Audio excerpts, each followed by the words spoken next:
past that I do have some personal information that I did get personally involved in was some information that had to do with the Stargates and Looking Glass, and more specifically the 2012 problem with those projects. The popular opinion of what's out there right now is that the project was shut down because there was a problem when we approached 2012. I've heard it described a number of ways, but to my knowledge, the problem is that the timelines converge on that point in time. And when you know enough about the Stargate projects and the Looking Glass project to know how string theory works and how the possibility of possibilities works and how making one choice over here doesn't necessarily mean that the other choice couldn't exist at the same time. But once you get your brain wrapped around this subject, you find out that at the end of 2012, in an easy way to put it, the choices that we make become less and less consequential to the future. And eventually we're pushed into this bottleneck of time, no matter which choice we make. And that's important to the people that had access to Looking Glass because they would use Looking Glass knowing the choices that they would make and the future would pop up. The big mistake was coming up with the possibility of future. And when we started using a computer to say, well, if we make this choice, it's 79% possible that this scenario happens and 23% possible or whatever, I'm using round numbers, that this scenario would happen. The understanding at the time was that was realistic. However, if you go down the road further and free will continues to exercise itself on this game, that 79% possibility sometimes changes very, very fast. But if you look at the situation in a point of time, it seems very realistic that that's the greatest possibility. What happened was people, very smart people, began to figure out that something big was coming up. Something that made it so all the possibilities of all the future scenarios of any choice, any possibility that was fed in and observed through the Looking Glass inherently ended up in the same future. And no decision, no possibility changed past a certain point. That's the big secret.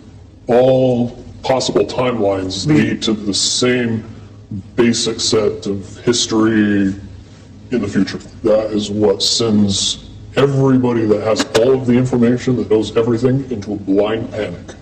The people that know everything about Looking Glass, that have gotten all the reports and all the information, the elites of the world, probably figured out that that was the end of the game. And nothing could be manipulated beyond that point. When I was in the military, it would have been before 97 when I got in trouble, one of my particular areas that I was amazingly intuitive about is problem solving / mission planning, or more specifically, taking a bad mission and fixing it. Certainly knowing how string theory and possible futures works makes it so you can work your mind very quickly to see the reality of what's happening and decide what decisions need to be made to change it for a particular outcome. At a certain point, after they're done hearing the computer tell them, this is what's going to happen over and over and over and over again, all they become focused on is, how do we fix it? What I do know is that I was called in and asked to solve this problem, this timeline contraction problem. And I eventually did my due diligence and did all the investigating and basically only had one piece of information, and that was reinforcement. The computer's right. The timelines will contract down to some inevitable thing. There is an inevitable event. It's been forecast, it's been predicted, it's been fed to us in a slop trough of what they want us to believe will happen. They don't actually have control over what happens. They only have control over the reaction, and it seems that no matter what they try to do to cause their desired reaction, it's going to have an opposite effect. Much, much easier for me to explain today what that process is as opposed to back then. If I had to give it a name, I would say it's the awakening process. It's an evolution of consciousness that cannot, will not, and no matter what decisions or possibilities are injected into the equation, eventually it all resolves down to us all learning the truth and becoming aware of this massive dam of lies that has been built that keep us from knowing massive volume of information that we should otherwise possess.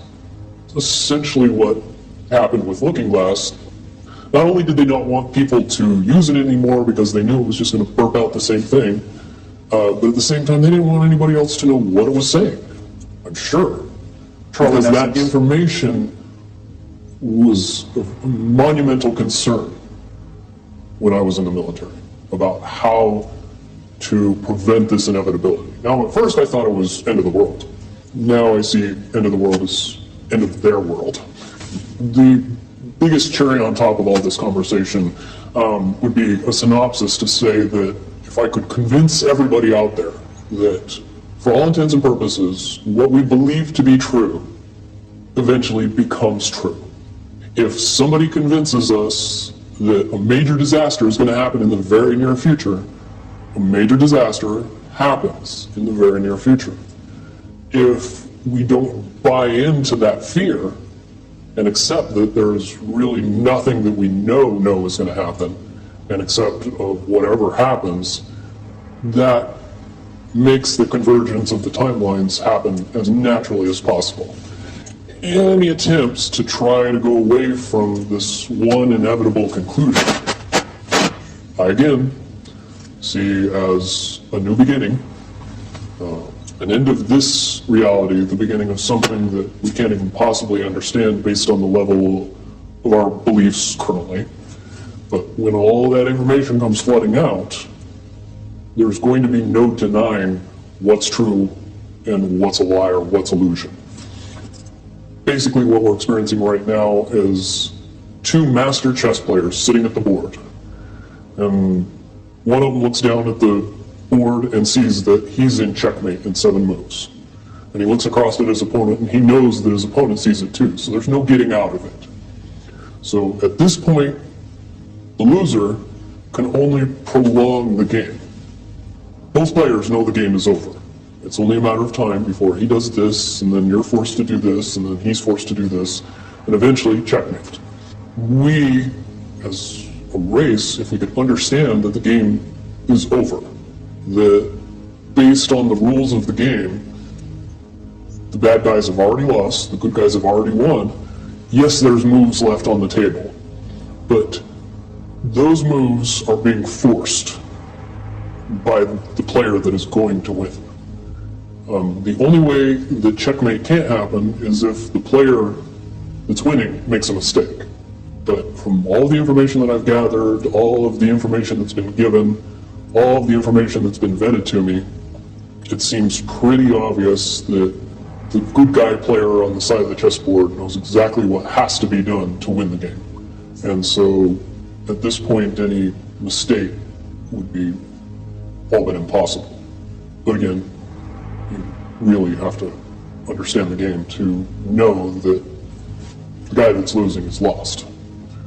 And I'm sure most people sitting watching a chess match between two advanced chess players know the game's over long after the two players know it's over. Because they can't see the board and see that there's only 7 moves left.